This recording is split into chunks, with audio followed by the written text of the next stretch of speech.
What is up guys, AJ here, and in today's video I'm going to teach you how to use emojis in Windows 10.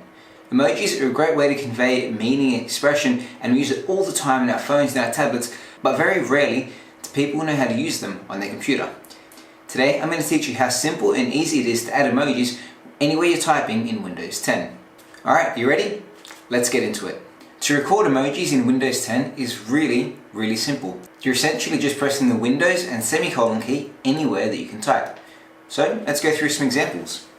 If I jump into a Word document and type the window and semicolon key, you see I get a list of all different emojis. You've got people, you've got places, you've got things. It's quite comprehensive. You can scroll down, you can see you have a list of so many different people and emotions. Windows is really quite smart with the indexing that if you start typing a character, let's say for example I'm looking for Santa.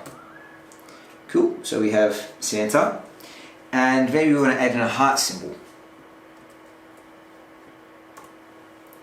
So Santa loves, well, what does Santa love? For today's example, Santa, he loves that pizza. If I jump to say the internet and I want to start searching for something, whether it be in YouTube, whether it be in Messenger, again, if I press the window and semicolon key, I get the exact same list of all the emojis on Windows 10. And I can use this anywhere that you can type on your computer. And there you have it. It is that simple to use your emojis on Windows 10.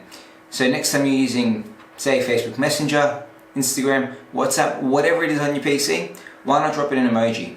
Hope you guys found this video useful. If you did, give it a thumbs up, hit that subscribe button, and I'll see you next time.